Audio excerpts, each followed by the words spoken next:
Today we will discuss about combinatorial chemistry.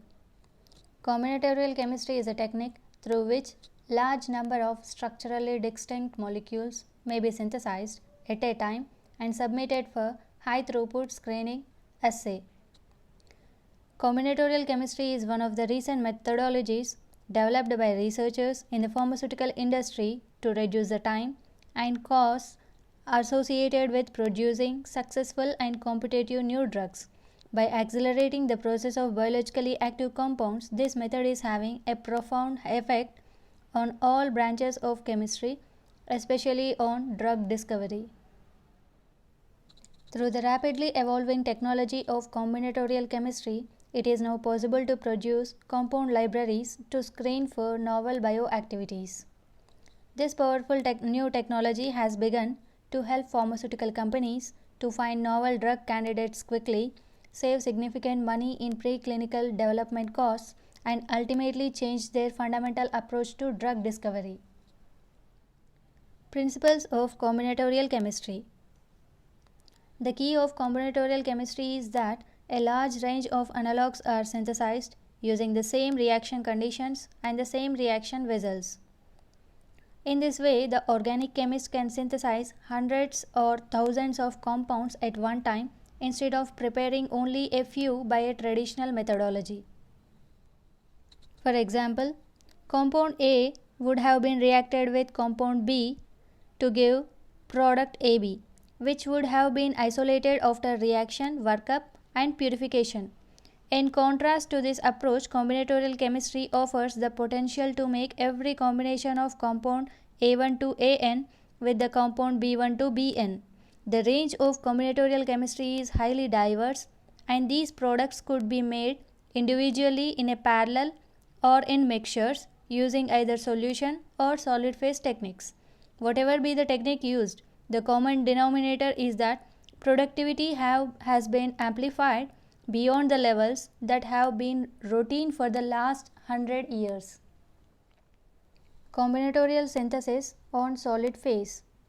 The utilization of solid support for the organic synthesis relies on three interconnected requirements. First one, a cross-linked insoluble polymeric material should be inert to the condition of synthesis. Second one, the linking substrate or the linker to the solid phase that permits selective cleavage of some or all the products from the solid support during synthesis for analysis of the extent of reaction and ultimately to give the final product of interest. Third one, the chemical protection strategy must allow selective protection and deprotection of reactive groups. Advantages of solid support reagents. Solid supported reagents are easily removed from reactions by filtration. Excess reagents can be used to drive reactions to completion without introducing difficulties in purification. Recycling of recovered reagents is economical, environmentally sound, and efficient. Ease of handling is especially important when dealing with expensive or time-intensive catalysts, which can be incorporated into flow reactors and automated processes. Finely tuned chemical properties by altering choice of support and its preparation. Toxic, explosive, and noxious reagents are often more safely handled when contained on solid support. Disadvantages of solid support reagents. Some reagents may not interact well with solid support. Ability to recycle reagents on solid support is not assured. Reactions may run more slowly due to diffusion constraints. Polymeric support materials can be very expensive to prepare. Stability of the support material can be poor under harsh reaction conditions. Side reactions with the polymer support itself may occur. Resins for solid phase synthesis include spherical beads of lightly cross-linked gel type polystyrene and polystyrene oxyethylene graft copolymers, which are functionalized to allow attachment of linkers and substrate molecules. Combinatorial synthesis in solution. Solid phase combinatorial synthesis has a number of inbuilt disadvantages.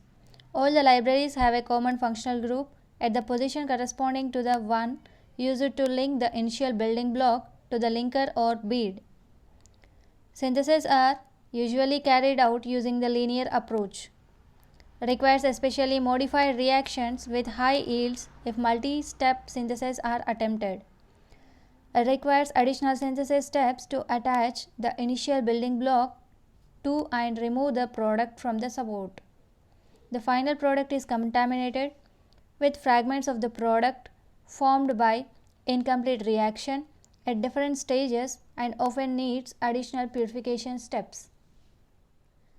Many of these disadvantages are eliminated or reduced when combinatorial syntheses are carried out in solution.